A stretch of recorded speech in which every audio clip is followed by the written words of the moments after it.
መዝሙር ኮንሰርት ነው የሚጠራ የሚገኘው ሰው ብዛትና ለጸሎት ስብሰባ የሚጠራ ሰው ብዛት ኮምፔር ብታረጉ ምን ያህል ሰው ልብ ለጸሎት ስፍራ እንዳለው ታውቃላችሁ። ትዝ ይለኛል ይሄ የመንፈስ ቅዱስ ሪቫይቫል በኢትዮጵያ ውስጥ በጀመረ ጊዜ በ50ዎቹና በ58 57 59 አካባቢ ማለት ነው። ትልቁ ሙቭሜንት የነበረው የጸሎት ሙቭሜንት ሰው ወደ ቤተ ክርስቲያን የሚመጣበት ጊዜ ፕሮግራም መሪው እስከሚጀምር ድረስ አይቀመጥም። ዝም ብሎ በራሱ እያንዳንዱ ተንበርክኮ ነው የሚሰግደው። ወደ ቤተ ክርስቲያን መጥተው የመጀመሪያ ስራው መንበርከክ እያንዳንዱ ሰው እና እንዳሁኑ አንድ ሰው ቆሞ ፕሮግራም የጸሎት ፕሮግራም የሚመራ የለም። ሁሉ ይሰጋል፣ ርዕሶች ይሰጣሉ። ከዛ በኋላ እያንዳንዱ ሰው ሲያነባ ነው የምታየው። እያንዳንዱ ሰው በቃ ሲቃጥቅ ነው የምታየው። የመንፈስ ቅዱስ እሳት ማንም ሳይቀሰቅስ እያቀጣጠለ የሰው ልብ እያቀጣጠለ የሰዎችን ሕይወት እየለወጠ አስፈላጊ ሲሆን ደግሞ መልእክቶች እግዚአብሔር መልእክት የሚሰጣቸው ሰዎች ድንገት ብድግ ብሎ መልእክት ሲሰጡ በዛ ሰዎች ስታነጹ ሲገሰጹ ከጥፋት መንገዳቸው ሲመለሱ ታላቅ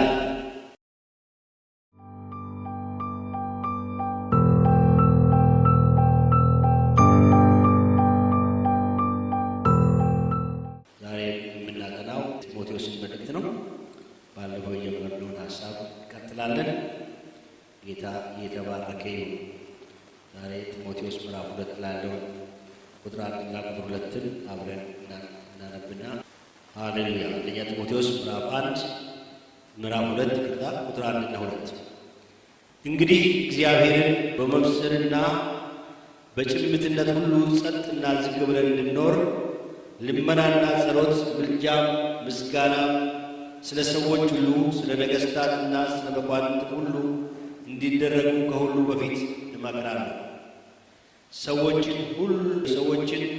ሁሉ ሊያድንና እውነቱን ወደ ማወቅ ሊያደርስ በሚወድ በእግዚአብሔርና በመድኃኒታችን ፊት መልካምና ደስ የሚያሰኝ ይህ ነው ይላል። እግዚአብሔር የተመሰገነ ይሁን። በዚህ ሀሳብ ዙሪያ እንነጋገራለን። እግዚአብሔር አምላካችን የተመሰገነ ይሁን። ጌታ ቃሉን የሚያከብር አምላክ ነው። ሁለትም ሶስትም ሆናችሁ በስሜ በተሰበሰባችሁበት እኔ በመካከላችሁ እገኛለሁ ብሏል። መጽሐፍ ቅዱስ ደግሞ ሲናገር ይዋሽ ዘንድ እግዚአብሔር ሰው አይደለም ይላል። ስለዚህ ቃሉን የሚያከብር አምላክ ስላለን ስሙ ይባላል። በአምላካችን ፊት መሆናችን ምንም ሊያጠራጥረን አይገባም ማለት ነው። ይህንን ትምህርት ስንጀምር የእግዚአብሔር ቃል ጢሞቴዎስ ምዕራፍ 2 እንግዲህ ምዕራፍ 1 አጥንተናል ባለፈው። ምዕራፍ 2 ደግሞ ዛሬ እንጀምራለን ማለት ነው። እግዚአብሔር አምላካችን የተመሰገነ ነው። በምዕራፍ 1 ላይ እንደሚላችሁ ለጢሞቴዎስ ጳውሎስ የተናገረው ነገር ምንድን ነው? መጀመሪያ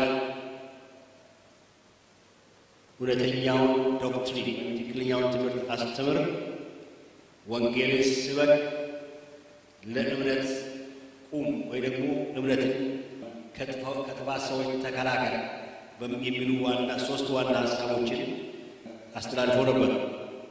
ያንን በዝርዝር ስላየን አሁን ወደ ዲቴሉ አልገባም። በዚህ በምዕራፍ 2 ላይ ደግሞ ሐዋርያው ጳውሎስ ለጢሞቴዎስ መመሪያ እየሰጠ ነው። አሁን እዚህ ላይ የሚናገረው ስለ ቤተ ክርስቲያን ስርዓት ነው። ስለ ቤተ ክርስቲያን ስርዓት ነው ወይ ደግሞ በቤተ ክርስቲያን ውስጥ ሊኖር ስለሚገባው ስርዓትና ቅድሚያ ሊሰጡ ስለሚገባቸው ዋና ነገሮች ነው። መጽሐፍ ቅዱሳችን አንደኛ ቆሮንቶስ ምዕራፍ 14 ላይ ሁሉ በስርዓትና በአግባብ ይሁን ይላል። አንደኛ ቆሮንቶስ ምዕራፍ 14 ወደ መጨረሻው ሀሳብ አካባቢ ላይ ይህ እንግዲህ የቤተ ክርስቲያን አገልግሎት መካሄድ ያለበት እንዴት እንደሆነ እና አግባብና ስርዓት መኖር እንዳለበት የሚያዝ ወይም መመሪያ ነው ማለት እንድንጠቀምበት እንድንሰራበት መመሪያችን አድርገን እንድንጠቀምበት የተሰጠ መመሪያ ነው ማለት ነው። ወጣቱ ጢሞቴዎስ ይመስለኛል ይሄንን መመሪያ በኤፌሶን ቤተክርስቲያን በሚገኘው ማህበረ ምዕመናን ጉባኤ ላይ በስራ ላይ ለማዋል የተቸገረ ይመስላል። የጉባኤ የአምልኳቸው ፕሮግራሞች ማለት ነው፣ በጉባኤ ላይ የሚደረጉ የአምልኮ ፕሮግራሞች ስርዓትና ውጤታማነትን እያጡ የመጡ ይመስላል። ይህ የሆነበት ምክንያት ደግሞ የቤተ ክርስቲያኑ ምዕመናን የሆኑ ወንዶችና ሴቶች ጭምር የእግዚአብሔርን ቃል በአንዳንድ አሰራራቸው የእግዚአብሔርን ቃል እየጣሱ ከመሄዳቸው የተነሳ ነው። ስለዚህ ጳውሎስ ይህን ነገር ለማስተካከል ይህን ምዕራፍ 2 ላይ ያለውን ሀሳብ እንዳሰፈረ መገመት እንችላለን። አንዳንዶች የመንፈስ ነፃነት በሚል ሀሳብ ወይም ሰበብ ቤተክርስቲያን የቤተክርስቲያን ስርዓት አያስፈልጋትም። ቤተክርስቲያን መንፈስ ቅዱስ እንደፈለገ ማድረግ እንዲያደርግ መፍቀድ አለብን የሚል አዝማሚያ እያሳዩ ማለት ነው። ቤተክርስቲያን ከስርዓት ወጣ ወደ ማይፈለግ አቅጣጫ እንድትሄድና ከዛም የተነሳ ደግሞ እንድትሞት ማለት ከስርዓት የወጣ ነገር ስርዓት የሌለበት ነገር ጊዜ ኪዮስ ነው የሚሆነው፣ ውዝግብ ነው የሚሆነው። ውዝግብ ደግሞ ፍሬ የለውም። ስለዚህ ያን ወደዛ ህይወት እየመሯት ነበር በዛ ዘመን። በተለይ በቆሮንቶስ ቤተክርስቲያን ያ ችግር ነበረ፣ ትርምስ ብቻ ነበር እና ጳውሎስ ያንን ምዕራፍ 14 በተለይ የጻፈው በዚህ ምክንያት ነው። አንዳንዶች ቤተክርስቲያን ኦርጋኒዝም ነች ወይም ደግሞ ህይወት ያላት አካል ስለሆነች ኦርጋናይዜሽን አያስፈልግም። ይሄው በዚህ ውጣ በዚህ ውረድ ይሄ ቅደም ያ ቅደም የሚል አያስፈልግም። ነገር ግን ራሱን በራሱ መሄድ አለበት የሚል አዝማሚያ ይናገራሉ። እንደዚህ አይነት ሀሳብ ያወራሉ። መንፈስ ቅዱስ ነፃነት እንዲኖረው መፍቀድ አለብን። በነፃነት በማካከላችን እንዲሰራ መፍቀድ አለብን። ነገር ግን መንፈስ ቅዱስ ራሱ ደግሞ የእግዚአብሔርን ቃል አይጥስም፣ የመጣስም ሀሳብ የለውም። ስለዚህ መንፈስ ቅዱስ ራሱ ስርዓት አለው። መንፈስ ቅዱስ ራሱ አሰራሩ የእግዚአብሔር ቃል ስርዓት የተከተለ ነው እና ማንኛውም ህይወት ያለው ነገር ስርዓት ከሌለው ይሞታል። ነፃነት ያስፈልጋል በማለት እግዚአብሔርን ቃል ስንጥስ ሂደቱ በመጨረሻ ወደ ሁከትና ወደ አናርኪ ይገባና በቆሮንቶስ ቤተክርስቲያን እንደነበረው ቤተክርስቲያን ከእግዚአብሔር ቃል ደረጃ ስታንዳርድ እየወጣች ስትሄድ መንፈስ ቅዱስ ደግሞ ያዝናል፣ መስራትም ያቆማል ማለት ነው። ጳውሎስ ይህንን አዝማሚያ ለመግታት በቤተ ክርስቲያን ያሉትን ወንዶችና ሴቶች ያላቸውን መንፈሳዊ ኃላፊነት በዚህ ክፍል ላይ 1 2 3 ያለ ያስታውቃቸዋል ማለት ነው፣ ያሳስባቸዋል ማለት ነው። በመጀመሪያ ላይ ጳውሎስ ስለ ጸሎት ነው የሚናገረው። እንግዲህ ይላል እንዳነበብኩት እግዚአብሔርን በመምሰልና በጭምትነት ሁሉ ጸጥና ዝግ ብለን እንድንኖር ልመናና ጸሎት፣ ምልጃ ሁሉ ይደረግ ይላል።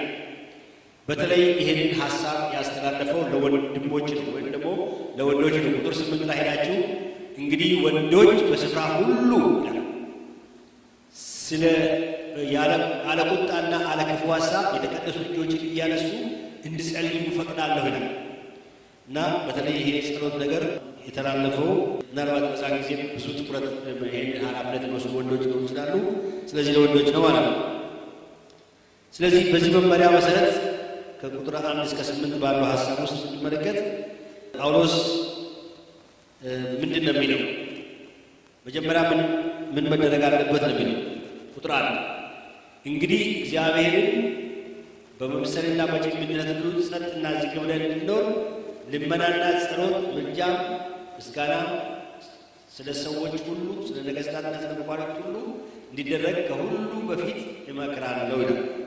ከሁሉ በፊት የሚለው ቃል ቁልፍ ነው፣ ቁልፍ ቃል ነው። ከሁሉ በፊት። ስለዚህ ይሄ ቃል የሚነግረን ምንድን ነው?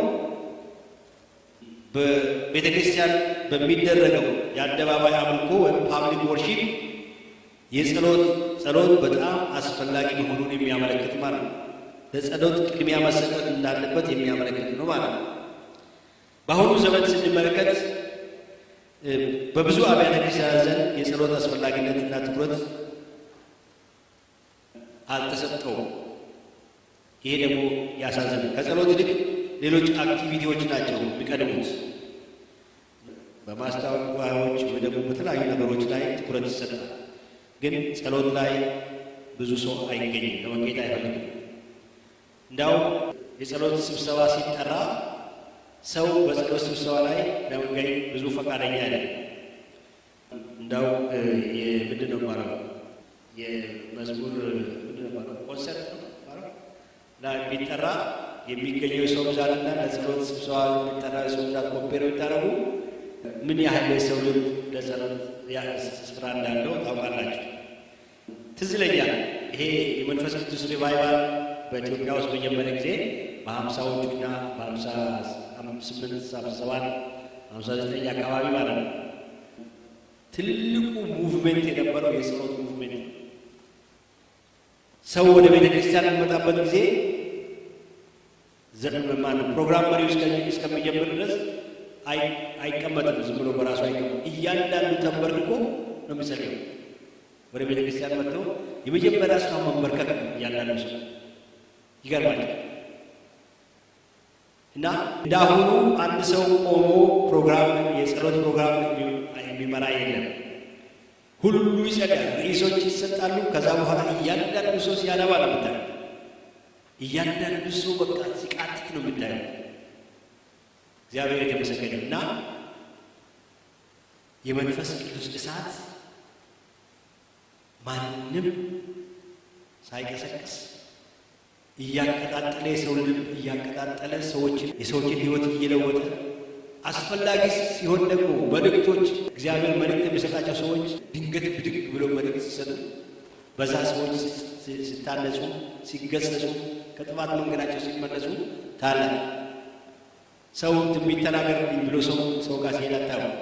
ነገር ግን መንፈስ ቅዱስ አስነስቶ ብቻ ድንገት አንዱ ሰው ከጉባኤ መካከል ትንቢት ይነገራል እና ያ ትንቢት የሚነገርለት ሰው ደግሞ አልቅሶ ጸልዮ በጌታ ቤት ንስሐ ገብቶ ይሄዳል።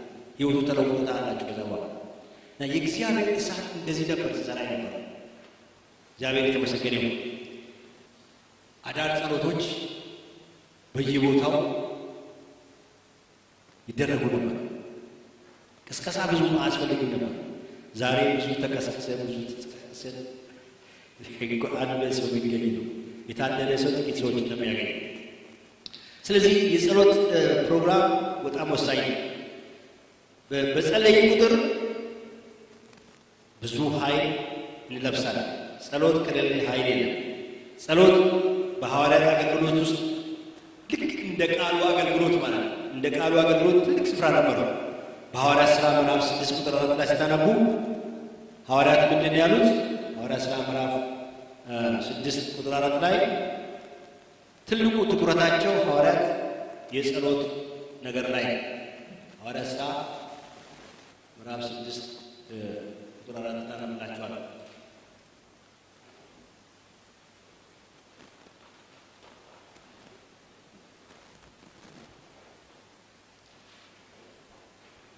እንደዚህ ይላል። በዛም ጀምሬ እስቲ ሐሳቡ እንዲገባችሁ ላንብብላችሁ። በዚያ ወራት ደቀ መዛሙርት እየበዙ ሲሄዱ ከግሪክ አገር መጥተው የነበሩት አይሁድ በይሁዳ ኖረው በነበሩት አይሁድ አንጎራጎሩባቸው። በየቀኑ በተሰራው አገልግሎት መበለቶቻቸው ችላ ይሉባቸው ነበርና 12ቱ ደቀ መዛሙርቱም ሁሉን ጠርተው እንዲህ አሏቸው፣ የእግዚአብሔር ቃል ትተን ማዕድን እናገለግል ዘንድ የሚገባ ነገር አለ። ወንድሞች ሆይ በመልካም የተመሰከረላቸውን መንፈስ ቅዱስና ጥበብ የሞላባቸውን 7 ሰዎች ከእናንተ ምረጡ፣ ለዚህ ጉዳይ እንሾማቸዋለን። እኛ ግን ይህን ቃል ነው የፈለገው፣ ለጸሎትና ቃሉን ለማገልገል እንተጋለን ነበር ያሉት። ያችን በጉባኤ ብዙ ጉባኤ ነው የተሰበሰበው። በአንድ መጀመሪያዊ ጴጥሮስ ስብከት 3000 ሰው ድነዋል። ከዛ ደግሞ ያ በሽተኛ ሲፈወስ ሌሎች 5000 ሰዎች ድነዋል። በጣም ትልቅ ክራውድ ነው ያለው። እንግዲህ እነዚህ ሰዎች ደግሞ ከተለያየ ቦታ የመጡ ህዝቦች ናቸው። ስለዚህ በአንድ ላይ ይቀመጡ ስለነበረ በአንድ ላይ ሆኖ ነበረ እና የሚያመልኩት አገልግሎቶች አንዳንድ ጊዜ ማለት እንግዲህ የማዕድ አገልግሎቶች ላይ ቅሬታ ተነሳ። በዛ ቅሬታ ምክንያት ሐዋርያትን እንግዲህ ጠላት ሊያጠምድ ነበር። ምንድነው? ወደ ስጋዊ አገልግሎት ዞር እንዲሉ፣ ወደ አድሚኒስትሬሽን እንዲገቡ፣ የእግዚአብሔር ቃል ትተው ሰዎችን ወደ ማስተናገድ፣ ነገሮችን ሃንድል ወደ ማድረግ፣ ጉዳዮችን ወደ መፍታት እንዲገቡ ነበር። ግን እነሱ ሰበሰቡና ይላል መጽሐፍ ቅዱስ ጉባኤውን ሰበሰቡና ሐዋርያት ምን አሉ? እኛ የእግዚአብሔርን ቃል ትተን ማዕድን ልናገለግል ተጠራን። ከእናንተ መካከል መንፈስ ቅዱስ ያለባቸው ጥበብ ያለባቸው አስተዋይ ሰዎችን ምረጡ፣ እኛ ለዚህ ጉዳይ እንሾማቸዋለን። እኛ ግን በጸሎትና በእግዚአብሔር ቃል እንተጋለን። እግዚአብሔር የተመሰገነ ነው። ስለዚህ ይሄንን ትልቅ ነጥብ እናያለን በሐዋርያት ጉባኤ። ለዚህ ነው ያንን በሮም ግዛት ውስጥ የነበረውን የጨለማ ዓለም የገለባበጡት በጸሎት በመትጋታቸው ማለት ነው። ዛሬም በፐርሰናል ሕይወታችን ይሁን በቤተ ክርስቲያን ሕይወታችን ይሁን ጸሎት ከሌለ ኃይል የለም። ስንጸልይ የምንጸልየው ሰዎችን ለማስደሰት ሳይሆን ከልባችን እግዚአብሔርን ፈልገን መሆን አለበት። በማቴዎስ ምዕራፍ 6 ቁጥር 5 ላይ እንደሚናገረው ትታዩ ዘንድ በመንገድ ማዕዘን ቆማችሁ አትጸልዩ ነበር። ወይንም ደግሞ የምንጸልየው ሃይማኖታዊ ስርዓትን ለመፈጸም ብቻ መሆን የለበትም። ያን ጊዜ ከልብ የሆነ ጸሎት ሲሆን፣ እግዚአብሔርን በመፈለግ ላይ የተመሰረተ ጸሎት ሲሆን እግዚአብሔር ድንቅ ነገር ይሰራል። ተራራው ይናዳል፣ የናሱ ደጅ ይሰበራል፣ ይከፈታል። እግዚአብሔር የተመሰገነ ነው። እንቆቅልሽ ይፈታል፣ ጨለማ ይበራል። እግዚአብሔር የተመሰገነ ነው። እግዚአብሔር የማይሰራው ተአምር አይኖርም። አጥቢያ ቤተ ክርስቲያናት ለጸሎት ትኩረት መስጠት ሲያቆሙ የእግዚአብሔር ቤተ ክርስቲያናት በረከታቸው ይቆማል። ሐዋርያ ጳውሎስ በዚህ ስፍራ ላይ በዚህ በጢሞቴዎስ መልእክታችን ላይ ማለት ነው ሲናገር እንደዚህ ይላል። የተለያየ ነጥቦችን ያነሳል። መመሪያውን ሲሰጥ አሁን እንዳነበብነው ወደ ጢሞቴዎስ ሄድና እንግዲህ ብሎ ይጀምራል። እግዚአብሔርን በመምሰል እና በጭምትነት ሁሉ ጸጥና ዝግ ብለን እንኖር ዘንድ መጀመሪያ ልመና ይላል።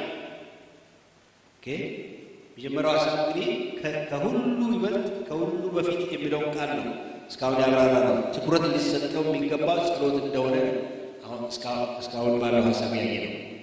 ቀጥሎ ደግሞ ጳውሎስ አሁን እየተናገረ ያለው ምንድን ነው? የጸሎት አይነቶችን ይዘረዝራል። ወይ ደግሞ ቫራይቲስ ኦፍ ዘ ስፒሪት ኦፍ ፕሬየር ጸሎት አይነቶች አሉት። ጸሎት አንድ አይነት ብቻ አይደለም፣ ነገር ግን የተለያዩ አይነቶች አሉት። ጸሎት የሚለውን ቃል የሚገልጹ የተለያዩ ቃላቶችን ጳውሎስ ይጠቀማል።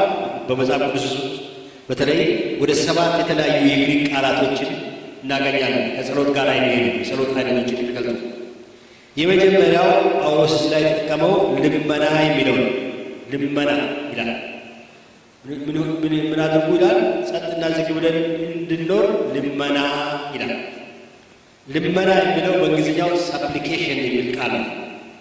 ይህ ቃል ለአንድ ለተሰማን ችግር ወይም የጊዜው አስፈላጊ ጉዳይ የሚቀርብ ጥያቄ ነው። በጣም ኢሚዲየት የሆነ ኒድ ሲኖር ወይም በጣም አንድ ጎላ ብሎ የሚታይ ችግር ሲኖር ለዛ ነገር የምናቀርበው ጥያቄ፣ ለዛ ነገር በእግዚአብሔር ፊት የምናቀርበው ከልብ የሆነ ልመና ነው። እግዚአብሔር የተመሰገነ ነው። ስለዚህ ይህ ሳፕሊኬሽን የሚለውን ቃል ማለት ነው። ሁለተኛው ቃል ደግሞ ጸሎት ይለዋል። እዚህ በአጠቃላይ ቃል ነው የሚጠቀመው። ጸሎት አጠቃላይ እግዚአብሔርን ለመጠየቅና ለመለመን የምንጠቀምበት ቃል ነው። ደግሞ የመለመን ስራን የሚገልጽ እግዚአብሔርን የመጠየቅና የመለመን ስራን የሚገልጽ አጠቃላይ ቃል ነው። ጀነራል ቴርም ነው። የምንጸልየው ወደ እግዚአብሔር ነው። ጸሎት የአምልኮ ድርጊትም ነው፣ የአምልኮ ክፍልም ነው። ወይም እግዚአብሔርን ማምለካችን የምንገልጽበትን መንገድ ነው። አብዛኛው ጊዜ ጸሎት ስንል ልመናን ላይመለከት ይችላል። ስንጸልይ አምልኮን ሊመለከት ይችላል። እግዚአብሔርን ከፍ ከፍ ማድረጋችን፣ አምላክነቱን ማወደሳችን፣ ምስጋና ማቅረባችን ይህን ሁሉ የሚያጠቃልል ቃል ነው ጸሎት እንጂ ይሄ ስጠኝ ያስጠኝ ብቻ ነው። እግዚአብሔርን ከፍ ከፍ ማድረጋችን ኢንጀነራል አምልኮን የሚመለከት ነው። ስለዚህ ሊመለክ ይገባዋል እግዚአብሔር ማለት ነው። በጉባኤያችሁ ምን መሆን አለበት ነው የሚለው እንግዲህ ሳፕሊኬሽን ወይም ደግሞ ልመና መኖር አለበት። ያለውን ችግር ለይታችሁ ለዛ ችግር የምታቀርቡት ልመና በእግዚአብሔር ፊት ወድቃችሁ እግዚአብሔር ያንን ነገር እንዲያስወግድ ያንን ነገር እንዲያስተካክል የጎደለውን ነገር እንዲያሟላ የሚጠይቁት ነገር መኖር አለበት። ሁለተኛ ነገር ደግሞ ጸሎት ያስፈልጋል። ጸሎት ደግሞ እዚህ ጀነራል ተርም ነው ብያችኋለሁ። ምንድን ነው ጀነራል ተርም? እግዚአብሔርን ማመስገን ሊሆን ይችላል፣ ወይም ደግሞ እግዚአብሔርን ማወደስ ሊሆን ይችላል፣ እግዚአብሔርን ማምለክ፣ ይሄን ሁሉ የሚያጠቃልል ማለት ነው። ሶስተኛ ጳውሎስ የተጠቀመው ደግሞ ቃል እንግዲህ ስንጸልይ ግን ሞቲቫችን ወይም አቲቱዳችን ምንድን ነው? በልባችን ውስጥ እግዚአብሔርን መፍራትና ማክበር ሬቨረንስ መኖር አለበት። አንዳንድ ጊዜ አንዳንድ ጉባኤዎች ውስጥ በጣም ችግር አለ። ምንድን ነው? እግዚአብሔርን እንደው እንደ ጓደኛችን ወይም ደግሞ እንደ ኤረንድ ቦይ የምናየው የማይሆን ነገር አለ። ይሄ በጣም ተሳሳተ ነው። በእግዚአብሔር ፊት ራሳችንን በማዋረድ ራሳችንን ዝቅ በማድረግ ለእግዚአብሔር የሚገባውን ክብር መስጠት ያስፈልጋል። እንዲያውም ዳዊት ሲናገር ወደ እግዚአብሔር ቤት በምትገባበት ጊዜ እግርህን ጠብቅ ነው ያችሁ። ሬቨረንስ መኖር አለበት በእግዚአብሔር ጉባኤ ውስጥ እግዚአብሔርን የማክበር ማለት ሬቨረንስ ምን። ሶስተኛው ምልጃ ነው። ምልጃ የሚል ነገር አለ። ምልጃ ይላል ጳውሎስ ሶስተኛ የተጠቀመበት ምልጃ የሚለው ቃል። ምልጃ በሌላ ቦታ በምዕራፍ 4 ቁጥር 5 ላይ ልመና ተብሎ ተተርጉሟል። እዛ ላይ ወይም በእንግሊዝኛው ቃል ፔቲሽን ይለዋል። ፔቲሽን ተብሎ ተተርጉሟል። ይህ ቃል በተለይ ምዕራፍ 4 ቁጥር 5 ላይ ተደርጎ የተጻፈው አንብላችሁ መሰለኝ 4 ቁጥር 5 ላይ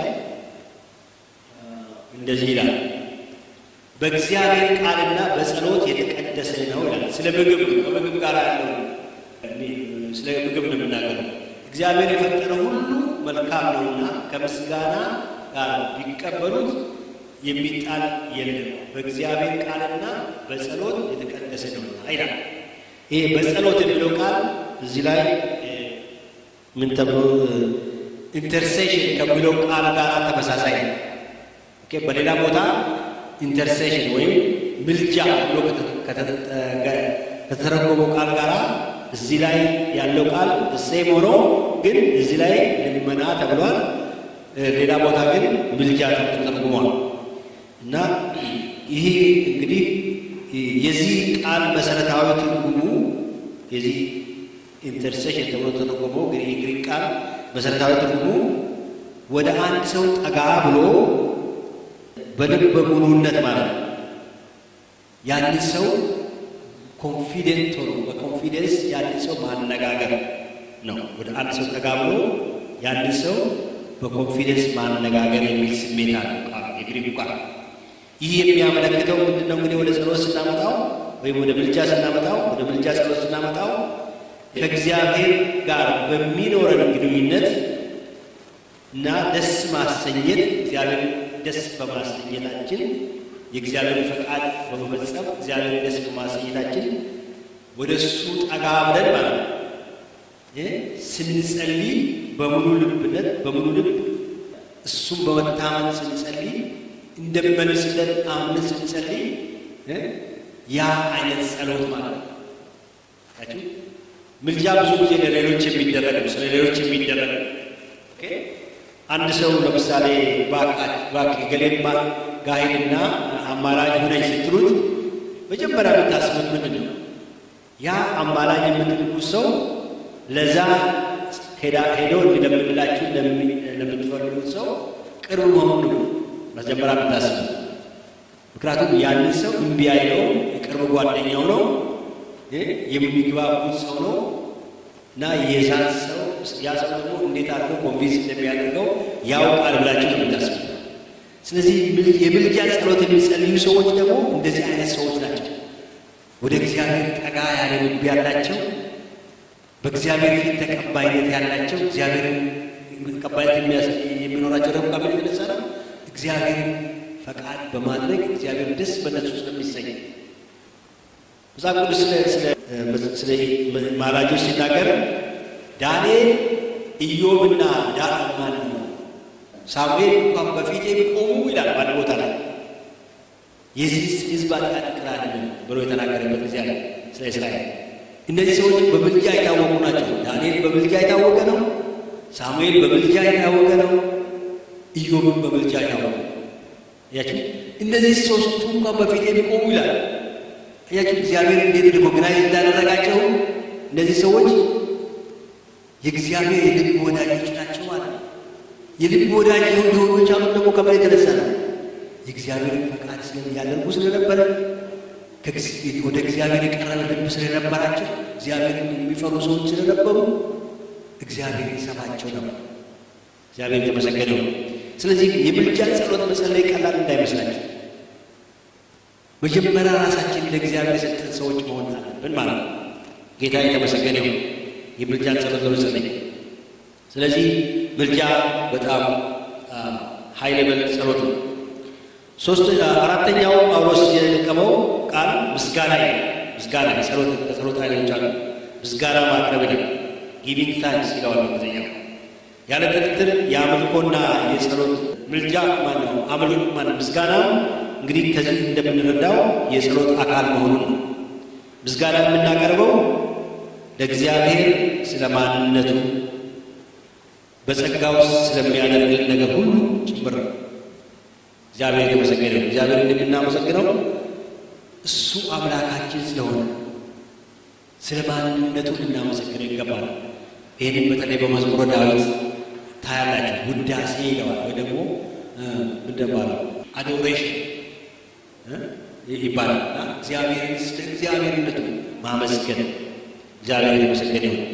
ስላደረገልን ደግሞ ስለሰራልን ከጸጋው የተነሳ ከቸርነቱ የተነሳ ስላደረገልን ደግሞ እግዚአብሔርን ማመስገን ደግሞ ሌላው የምስጋና ክፍል ነው። ምስጋና በጸሎታችን መጨረሻ ላይ ከጸሎት ጋር ከብዙ ልመናዎቻችን ጋር የምናያይዘው ነገር መሆን የለበትም። ምስጋና በሁሉም ጸሎታችን ውስጥ ዋና የጸሎታችን አካል መሆን አለበት እንጂ ዝም ብሎ እንደው ልጥፍ የምናደርግባት ቦታ ላይ መሆን የለበትም። እግዚአብሔር ልናመሰግነው ይገባል። ዳዊት እንዳውም በመዝሙር 103 በሙሉ ብታነቡ ሙሉ ሌላ ነገር ሳይገባልኝ ምስጋና ብቻ ነበር እዛ ላይ የሚናገር ስለ እግዚአብሔርን ማመስገን ብቻ ነበር። እንደዚህ አይነት ስፒሪት ያስፈልጋል በጸሎት ውስጥ እና ጳውሎስ እዚህ ላይ ይህንን ስፒሪት ለማየት ስለሚፈልግ ነው።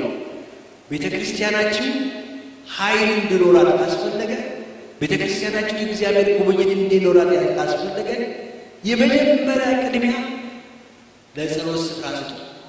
ጸሎቶቹ ደግሞ ምን አይነት ጸሎቶች ናቸው? ልመና ሳፕሊኬሽን ያለው ጸሎት፣ አምልኮን የሚያጠቃልለው ምልጃ፣ አሁን የተነጋገርን ያለ ነው፣ ምስጋና፣ እነዚህ ሁሉ የሚያጠቃልል መሆን አለበት። እነዚህ ያቀፈ መሆን አለበት እያላቸው ነው ማለት ነው። እግዚአብሔር የተመሰገነ ይሁን። በፊልጵስዩስ ምዕራፍ 4:6 ላይ ስንመለከት ደግሞ ጸሎት፣ ልመና ሰፕሊኬሽን ያለው እንዲሁም ምስጋና የእግዚአብሔር ሰላም በልባችን እንዲኖር የሚረዱ ነገሮች እንደሆኑ ጳውሎስ ተናግሯል። ፊልጵስዩስ 4:6 አለ አእምሮን የሚያልፍ የእግዚአብሔር ሰላም ልባችሁና ሀሳባችሁን ይሞላል ሲታደርጉ አላቸው ለፊልጵስዩስ ሰዎች ማለት ነው።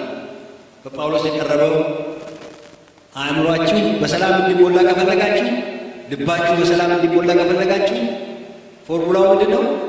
በልመናና በጸሎት በምልጃ በእግዚአብሔር ፊት መቅረብ ነው። እግዚአብሔር የተመሰገነ ነው። በውጊያ ጸሎት በተለይ በምልጃ ጸሎት በጣም አስደናቂ ሕይወት የነበረው ዳንኤል በዳንኤል ምዕራፍ 6 ከቁጥር 10 እስከ 11 ስታነቡ እነዚህ ጸሎቶች የያዘ ጸሎት ነበር የሚጸልየው። ስለዚህ እንግዲህ የጸሎት አይነቶችን ማወቅ አለብን ለማለት ፈልጌ ነው። ሁለተኛ የመጀመሪያው ሀሳብ ምንድን ነው? ጳውሎስ እዚህ ላይ ያለው ለዛች ቤተክርስቲያን ለጢሞቴዎስና በዛ ቤተክርስቲያን ላሉ ሰዎች የሚያሳስባቸው ምንድን ነው? ለጸሎት ቅድሚያ ስጡ። ሁለተኛ ምንድን ነው? የምትጸሉትን የጸሎት አይነቶች፣ የምታቀርቡት የጸሎት አይነቶች እወቁ። በሶስተኛ ደረጃ ጳውሎስ የሚለው ለማን ነው የሚጸለየው? ወይ ደግሞ የጸሎት ርዕሶቻችን ምንድን ናቸው? ወይ ደግሞ ማንን የሚመለከቱ መሆን አለባቸው የሚለውንም ሀሳብ ያነሳል። አንዳንድ ጊዜ አንዳንድ ሰዎች ስለ ራሳችን ብቻ ነው የምንጸልየው፣ ወይ ደግሞ የስጥያን ብቻ ነው። ግን እንደ እግዚአብሔር ሕዝቦች ሰፋ ያለ ከራሳችን ወጣ ያለ የጸሎት ርዕስ የለንም። ጳውሎስ ግን ለቤተ ክርስቲያኖች መመሪያ ሲሰጥ እዚህ ላይ ምን ይላል? መጸለይ ያለብን ለማን ነው ሲናገር፣ እንግዲህ እግዚአብሔርን ማመስገን በጭምትነት ሁሉ ጸጥና ዝግ ብለን እንድንኖር ልመና፣ ጸሎት፣ ምልጃ፣ ምስጋና ስለ ሰዎች ሁሉ ነው የሚለው። ያቺ ርዕሳችን ስለ ሰዎች ሁሉ መሆን እንዳለበት ነው የሚናገረው ማለት ነው። ስለ ሰዎች ሁሉ ስለ ራሳችን ብቻ አይደለም፣ ወይ ደግሞ ስለ ቤታችን ብቻ አይደለም። የእምነት ጸሎት የሚያስገኛቸው ውጤቶች ወይም ተጽዕኖ ገደብ የለው፣ ሊሚቴሽን የለው። የእምነት ጸሎት መጸለይ የምንችል ሰዎች እስከሆነ ምእመናን እስከሆነ ድረስ ጸሎታችን በማንም ልብስ ላይ ይሰራል። ስንጸልይ ሁሉም ቦታ ላይ ውጤት ሊያመጣ ይችላል ማለት ነው። ስለዚህ ነው ጳውሎስ እዚህ ላይ መጸለይ ያለብን ለዳኑ ክርስቲያኖች ብቻ ሳይሆን ላልዳኑት እንኳ መጸለይ አለብን። በቅርብ ላሉ ብቻ ሳይሆን በሩቅም ላሉ ሁሉ መጸለይ አለብን። እዚህ ቁጭ ብለን በቻይና ሀገር ስላለው ህዝብ ልንጸልይ ይችላል። እግዚአብሔር ተአምራት ሊሰራ ይችላል። የእምነት ጸሎት እስከ ጸለይ ድረስ እግዚአብሔር ሪቫይቫል ይዛል ያነሳ ይችላል። ሞንጎሊያ አካባቢ ሪሞት ኤሪያ ወንጌል ያደረሰ ልንጸልይ ይችላል። there is no limitation። ነገር ግን መንፈስ ቅዱስ ይብራል እንጂ የእምነት ሰዎች እንሆን እንጂ ጸሎታችን ሁሉን ያጠቃልላል፣ ማጠቃለል አለበት። ስለዚህ በሩቅ ላሉ ስፍራ ሁሉ ለጠላቶቻችን ሁሉ መጸለይ አለብን። ቃሉ እንደሚለው ለወዳጆቻችን ብቻ አይደለም፣ ለጠላቶቻችን እንኳን መጸለይ አለብን። የሚያሳዝነው በመጽሐፍ ቅዱስ ውስጥ ስናይ ፈሪሳውያን ስለ ጸሎት እንደዚህ አይነት ሁሉን ያቀፈ የሚያቅፍ ዩኒቨርሳል አውትሉክ ሰፋ ያለ አመለካከት አልነበራቸውም። ስለ ፈሪሳውያን ብቻ ሳይሆን ዛሬም በቤተ ክርስቲያን ውስጥ እንኳን ማለት ነው ብዙ ጊዜ ከኛ የወጣ ወይም ደግሞ ከሰርክላችን የወጣ የጸሎት አመለካከት የለን። ግን መጽሐፍ ቅዱስ የሚነግረን ነገር ግን ምንድን ነው? ስለ ሁሉም ነው፣ ስለ ሁሉ ሰዎች ሁሉ ይላል መጀመሪያ። ከዛ በኋላ ደግሞ ስፔሲፊክ ያደርግና ስለ ነገሥታትም ይላል፣ ስለ መኳንንት ሁሉ እንዲደረጉ ከሁሉ በፊት ይመክራል። እግዚአብሔር ይመስገን። እንግዲህ አሁን ስለ ነገሥታት ሲል ጳውሎስ ተመልከቱ፣ በዛ ጊዜ ነገሥታት ማን ናቸው? በዛ ጊዜ በዛ ዘመን የነበሩ እንደ ኔሮ ናቸው። ቤተ ክርስቲያንን የሚያሳድዱ የሮም ክፉ የሆኑ የሮም ገዢዎች፣ ስለ እነሱ ሁሉ ማለት ነው። ስለ እነዚህ ስለ ክፉ ሰዎች ማለት ነው። ስለ እነሱ ሁሉ ጸልዩ እያለ ነው። ምክንያቱም ለእነሱ በምንጸልይበት ጊዜ የሚሆን ነገር አለ። ዝግና ጸጥ ብለን መኖር እንድንችል የሚል ሀሳብ ያቀርባል ጳውሎስ። በቤተ ክርስቲያን ለባለስልጣናት እንዲጸልዩ አዟቸዋል ማለት ነው። ከዚህ የተነሳ እግዚአብሔርን የማይፈሩ እንደነዚህ እንደሌለው ሁሉ እነዚህ ክፉ ሰዎች ሁሉ እንድንጸልይ ነገሩ ይነግራል። ልቡ አለን ወይ? እኛ ዛሬ እያለን ለማድረግ ልቡ አለን ወይ? ለዚህ አይነት ለመታዘዝ እንደ እውነቱ ከሆነ ግን ጳውሎስ እዚህ ላይ እንደሚናገረው ይህንን ማድረግ መልካም የሚሆነው ለማን ነው? ለእኛ ነው። መልካም የሚሆነው ለእኛ ነው። ምንድን ነው ጳውሎስ ብለው ዝግና ጸጥ ብለን እግዚአብሔርን በመምሰል በጭምትነት ሁሉ ለመኖር እንድንችል ያለ። ስለዚህ እግዚአብሔርን ወደ መምሰል እንድናድግ በሰላም መኖር እንድንችል ዝግና ጸጥ የሚለው ሀሳብ አለ እና መኖር እንድንችል ነው ይህን ማድረግ ያለብን። ምክንያቱም ለክፎች ስንጸልይ፣ ለሚያሳድዱ ሰዎች ስንጸልይ ያ የክፋት ሀሳባቸው እንዲገታ እናደርጋለን። የአመፅ ሀሳባቸው እንዲገታ እናደርጋለን። ምክንያቱም እነሱ በራሳቸው አነሳሽነት ሳይሆን በክፉ ኃይል የተነዱ ያንን ክፉ ከኋላቸው ያለው ክፉ እናስራለን ማለት ነው። ኦኬ አሳልፎ እግዚአብሔር ያንን ክፉ እንዲገታው እናደርጋለን ማለት ነው። ለዚህ ነው ዝግና ጸጥ ብለን መኖር እንድንችል ይላል። የጥንት ቤተ ክርስቲያን ሁላችን እንደምናውቀው ብዙ ተቃውሞ ነበራት። ከእስጢፋኖስ ስደት ጀምሮ እስከ ኮንስታንታይን ድረስ ፎር 300 years ቤተ ክርስቲያን ስደት ስር ነበረች። ስለሆነ ጸጥ የሚለው ቃል ምንን ያሳያል ማለት ነው? በዙሪያ ያለውን ሁኔታ ነው የሚያሳየው። ሲርከምስታንስ በአካባቢያቸው ያለውን የሚያሳየው። ጸጥ የሚል ነገር አልነበራቸው ማለት ነው። ከዚህ አንድ ነገር ተንኮል ይነሳል፣ ከዚህ አንድ ነገር ይነሳል፣ ከዚህ አንድ ነገር ይነሳል። ከዚህ የተነሳ ብዙ ጊዜ ሁከት ነበር ማለት ነው። ስለዚህ የእነሱ ጸሎት አስፈላጊ የሆነ ይናገራል ማለት ነው። ሰላም የሚለው ቃል ደግሞ ብዙ ጊዜ የሚያሳየው የውስጥ ነገራቸው ነው። አያችሁ ሰላም እንዲሆን የሚለው ቃል የሚያሳየው የውስጥ ነገራቸው ነው። የተረጋጋ ስሜት እንዲኖረን ማለት ነው። የተረጋጋ ስሜት እንዲኖረን በእግዚአብሔር ሰው የተረጋጋ ስሜት ከሌለው በእግዚአብሔር ላይ ፎከስ ማድረግ ያቅተዋል። አያችሁ በእግዚአብሔር ላይ ፎከስ ማድረግ ያቅተዋል። ስለዚህ አካባቢያችንም ጸጥ እንድን እኛም ደግሞ የተረጋጋ ስሜት እንዲኖረን እና እግዚአብሔር ነገር ላይ ፎከስ ማድረግ እንድንችል ጸሎት ያስፈልጋል። ለነገስታት፣ ለመኳንንት፣ ለገዢዎች ሁሉ፣ ለሰው ሁሉ ውጤቱ እግዚአብሔርን የመምሰል ቅድስና ያለበት ሕይወት ይሆናል ማለት ነው። ኦኬ ቀጥሎ ላነሳ የሚፈልገው ምንድን ነው? ወደ ታች ያለው ለምንድን ነው እግዚአብሔር የሚያዘን እንድንጸልይ የሚለውን ሀሳብ ጳውሎስ ይመልሳል። ዋይ ያ ሁሉ በርደን ዋይ የሚል ጥያቄ ሊነሳ ይችላል። ክፉ ለሚያስቡብን ለምንድን ነው መጸለይ ያለብን የሚለው አንደኛ ለእኛ እንዲበጀን ለእኛ ጥቅም ስለሚኖረው ብለን አንድን ሀሳብ መልሰን፣ ሁለተኛ ደግሞ ቁጥር 4 እና 3 ላለው ሰዎች ሁሉ ሊድኑና እውነቱን ወደ ማወቅ ሊደርሱ በሚወድ በእግዚአብሔርና በመድኃኒታችን ፊት መልካምና ደስ የሚያሰኝ ይህ ነው። እግዚአብሔርን ደስ የሚያሰኝ ስለሆነ በእግዚአብሔር ፊት ይህ ነገር መልካም ስለሆነ ስለዚህ ነው መጸለይ ያለብን። መልካም ስለሆነና እግዚአብሔርን ደስ ስለሚያሰኝ ይህንን ማድረጋችን። ስለዚህ እግዚአብሔር የተመሰገነ ነው። እንግዲህ ዛሬ ራሳችንን እንድንጠይቅ የሚያስፈልገው ነጥብ ምንድን ነው? ባጭሩ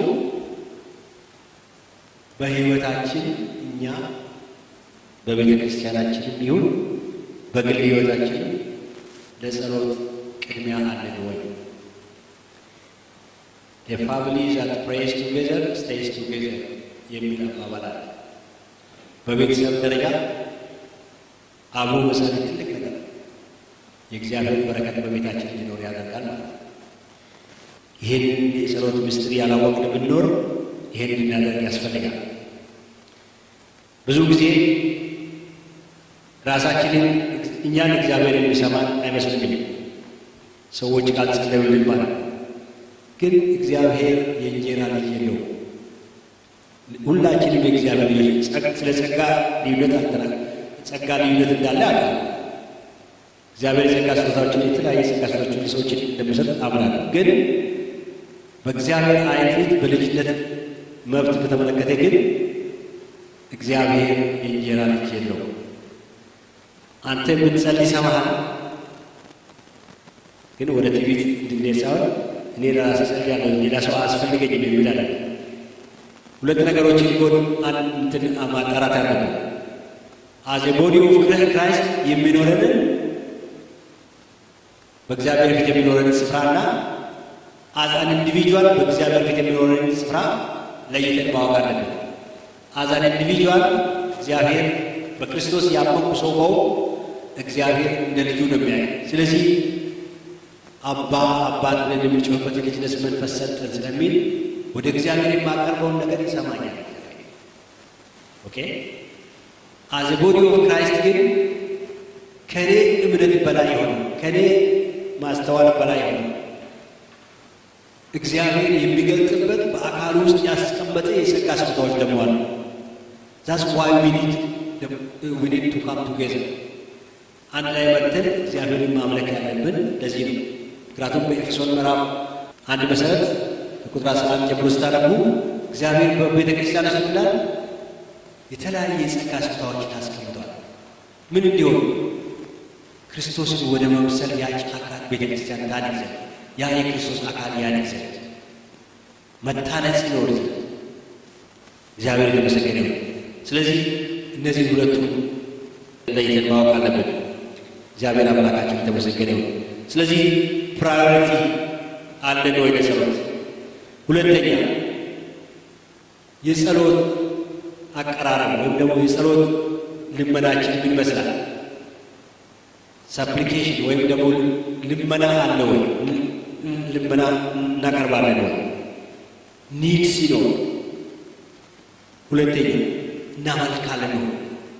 ጸሎት ጀነራል በጀነራል አምልኮ በአምልኮ መልኩ እግዚአብሔር እንቀርባለን ወይ? እግዚአብሔርን ማምለክ ማለት ለኛ ምን ማለት ነው? ቃሉን ስናነብ፣ ለቃሉ ልባችን ስንሰጥ፣ ስንዘምር፣ እግዚአብሔርን ከፍ ከፍ ስናደርገው፣ ስለ እሱነቱ ለእግዚአብሔር ክብርን ስንሰጥ፣ ይሄ ሁሉ ልመና በልመና ውስጥ ይጠቃላል። እግዚአብሔርን ማምለክ ማለት ልባችንን በእግዚአብሔር ፊት ማፍሰስ ማለት ነው። ኢንተርሴሽን ወይም ደግሞ ምልጃ ሳለ ነው። ስለ ሰዎችን ማለዳለን ነው። ምስጋና ሳለ ነው ስለተደረገልን ነገር። እግዚአብሔር የተመሰገነ ይሁን። እንግዲህ ዋናው ነገር ግን ትልቁ ጥያቄ ከሁሉ በፊት ጸሎት ይደረጋል። ይህ ደግሞ ማድረግ ያለብን ለምንድን ነው? ስለታዘዘ እግዚአብሔር ደስ ስለሚሰኝበት በእግዚአብሔር ይህ ነገር መልካም ስለሆነ እግዚአብሔር የተመሰገነ ይሁን። ወደ ቤተ ክርስቲያን ስትሄዱ ልባችሁ እግዚአብሔርን ፊት ለመንበርከክ ፍላጎት አለ?